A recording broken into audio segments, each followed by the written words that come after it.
Hey, I just wanted to post this video right here. It's a good video too, as well. If you ever wonder why you're being gang stalked, here it goes right here. Um, Man, it's shame. It's a shame, man. But it's the world we living in right now. But here it goes right here. And this basically uh what's that? Senator Rand Paul. They were talking about they're trying to get rid of this stuff, man, and it's crazy. But check it out.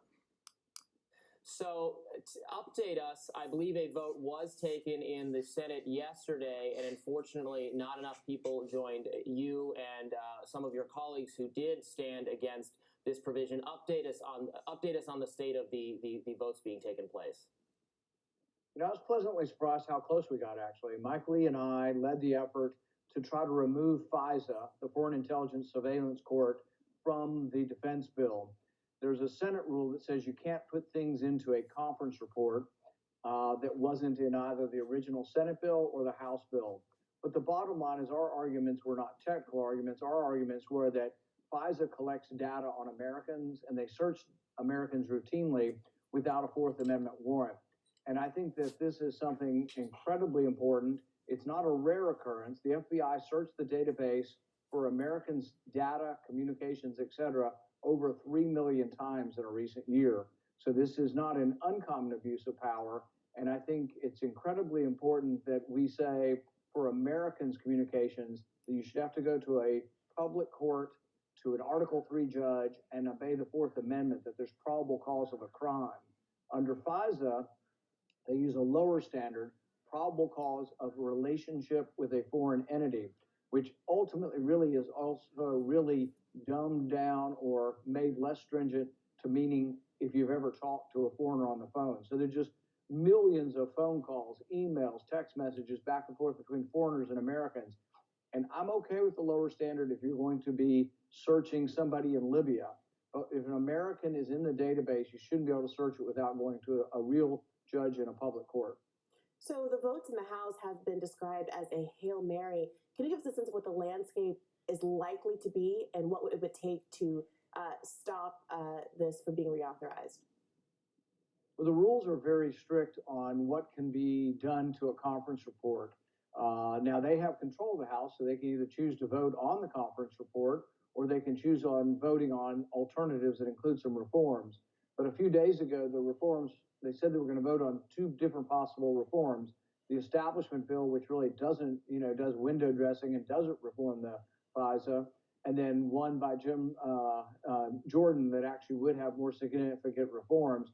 But then both of those were pulled. So I'm not sure the ultimate outcome. If I had to predict, I think basically they'll end up passing the conference report the same way we did, which punts this debate to the spring. So if I had to guess what's going to happen is there'll be no reform this year, and we'll wait 3 or 4 months and have a possibility of again. But realize this isn't an accident or, oh no, we don't have enough time. This expires every 5 years.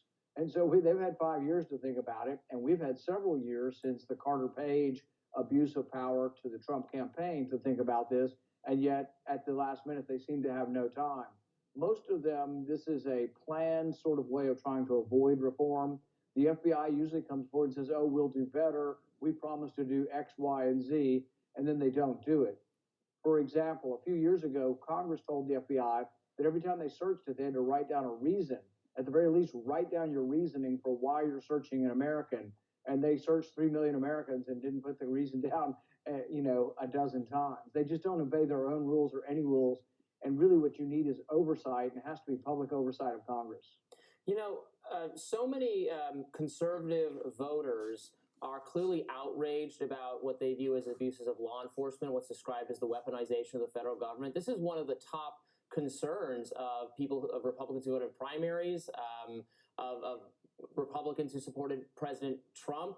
Now Republicans hold the House. It seems like it would be so easy and so obvious to get this win for the base. Frankly, what does it say about DC that this is? And of course, this is bipartisan. You had very, very liberal, very progressive members of the Senate, Democrats, joining you in this vote because it's really a civil liberties measure, not strictly a partisan measure.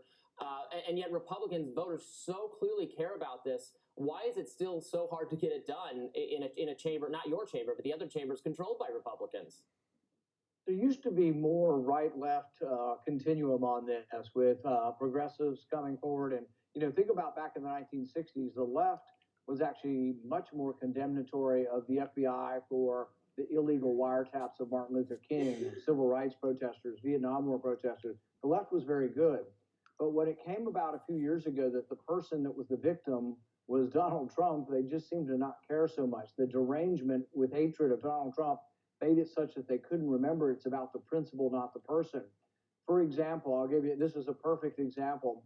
Brandenburg versus Ohio is a big famous First Amendment case from back in the 50s. The guy was a despicable person. He was a member of the KKK, and the things he said we won't even repeat on air because they're reprehensible. And yet he was defended by the ACLU, a Jewish attorney, and Eleanor Norton Holmes, an African-American attorney, young attorney, who's now in Congress and has been for a long time as DC's representative. But when she was asked about Trump's comment at the January 6th rally, she basically said, oh, no, the First Amendment doesn't apply here. He should be arrested for this. And it's like, my goodness, what happened to not really thinking about the person or what they're saying and thinking about the principle of speech? And I will say one good aspect, though, or one thing that's happened positively is when they voted on Jim Jordan's reform in the judiciary, the vote was 35-2. So really, every Republican and almost every Democrat voted to say that the FBI should have to have a warrant to search the database for an American. And this would be a step forward, but I think the whole database is unconstitutional, frankly. But I would vote for the reform of instituting a warrant requirement because it would at least protect Americans' data to a certain extent. If you or a loved one. There you have it. So if you're ever wondering why you've been gang stalked, there it is. As Rand Paul said, he believed that whole database is unconstitutional. Wow. Somebody's finally said it. Keep your head up, guys.